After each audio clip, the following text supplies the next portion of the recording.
Bonjour, aujourd'hui je vous retrouve pour une chronique littéraire.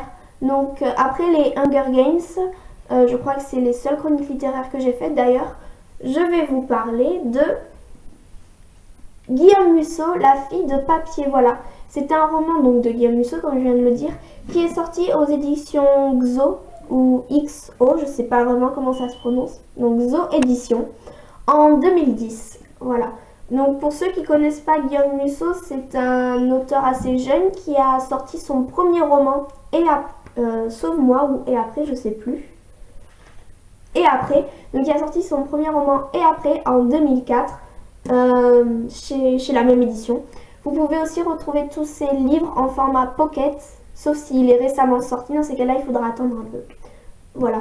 Donc le résumé, c'est l'histoire de Tom Boyd, qui est un écrivain célèbre, qui vient de rompre avec sa fiancée, Aurore, qui est une célèbre pianiste. Et cette rupture va l'emmener dans une dépression assez grave, dont il va pas réussir à en sortir. Avec ça vient s'ajouter le syndrome de la page blanche, il n'arrive plus à écrire un seul mot. Et il n'a pas commencé l'écriture du tome 3 de la trilogie des anges. C'est la trilogie qu'il a écrite et qu'il a rendue célèbre et riche. Mais il est désormais sur la paille.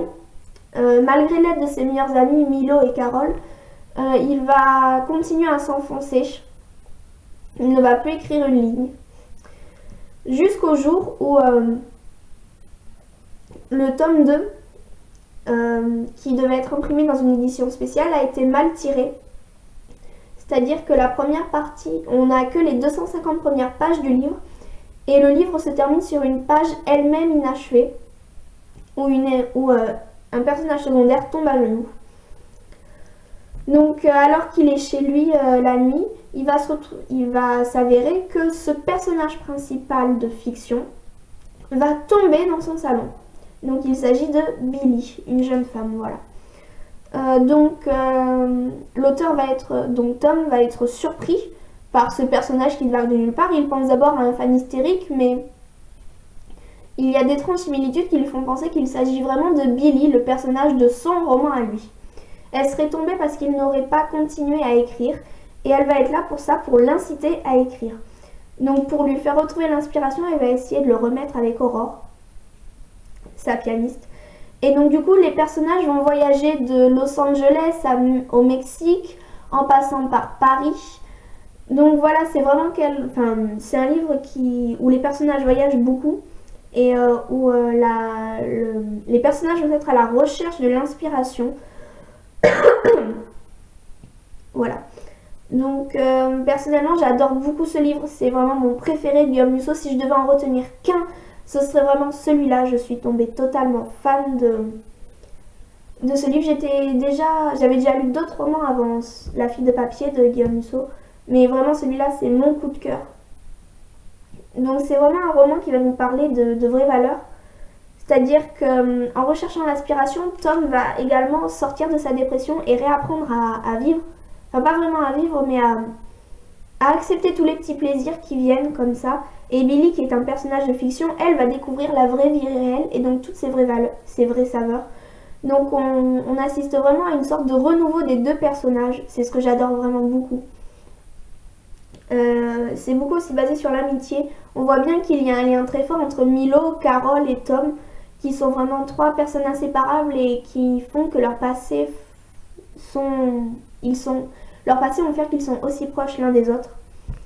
Donc voilà, ce sont vraiment des personnages attachants. Et puis il n'y a pas que, c'est-à-dire que ce sont les quatre principales, voilà. Enfin, les deux principales, ce seraient Billy et Tom, les personnages secondaires, donc Milo et Carole. Mais à côté de ça, il y a aussi d'autres personnages qui sont mis en parallèle. Donc on a par exemple des chirurgiens, on a une étudiante, on a également un milliardaire ou millionnaire, je sais plus, trompé par sa femme. Enfin voilà, c'est vraiment... il y a plusieurs vies qui sont mises en parallèle, qui sont rattachées à cette histoire principale de Tom et Billy. Et j'adore ça. On voit aussi, ce que j'aime bien dans ce livre, c'est on voit aussi la relation auteur et lecteur. Il y a vraiment ce lien-là. Il y a également le lien entre la réalité et la fiction et le fait qu'on peut très vite passer de l'un à l'autre, que les deux sont indispensables au final. Donc voilà, c'est vraiment une intrigue super bien ficelée, on dit ça comme ça, voilà. Et surprenante également parce qu'au final, il y a des rebondissements auxquels on ne s'attend pas du tout. Et voilà. Franchement, c'est un livre que je recommande. Il dégage une ambiance particulière. En plus, il est super bien écrit. Ce que j'aime bien aussi chez Guillaume Musso, c'est qu'au début de chaque chapitre, il met une petite citation. Ça paraît débile, mais j'aime bien qu'il rattache ces petits genres de citations à son livre, voilà. Enfin, à ses chapitres et ce qui correspond. Franchement, c'est vraiment un super livre et je le recommande. Donc là, je vais vous lire un extrait, c'est juste après la rupture avec Aurore, enfin quelques mois après.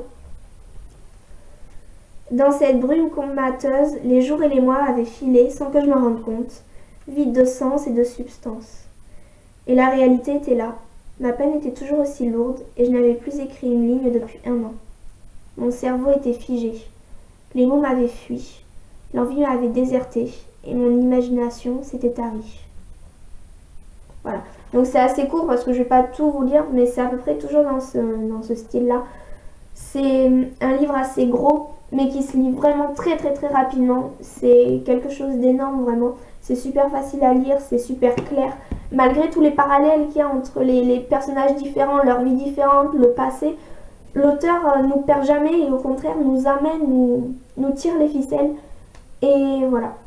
Jusqu'à la fin, vraiment, c'est un livre qui est surprenant et qui donne envie de vivre, ouais, pourquoi pas. Enfin voilà.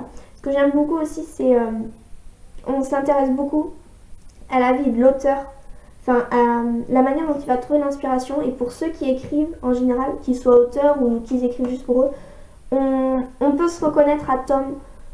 Enfin disons que c'est pas... Tom est vraiment un extrême puisqu'il va tout perdre, donc c'est pour lui sa dernière chance. Mais voilà, on peut se reconnaître au personnage, c'est énorme. Voilà, donc c'est vraiment un livre que je recommanderais. Et voilà, je crois que c'est tout pour cette chronique. Si vous voulez nous faire partager vos impressions de lecture sur ce livre, n'hésitez pas à les marquer en commentaire. Pour me parler, m'envoyer un mail, il y a l'adresse. N'hésitez pas également à vous abonner sur le petit bouton rouge, là en bas, abonnez-vous, c'est gratuit.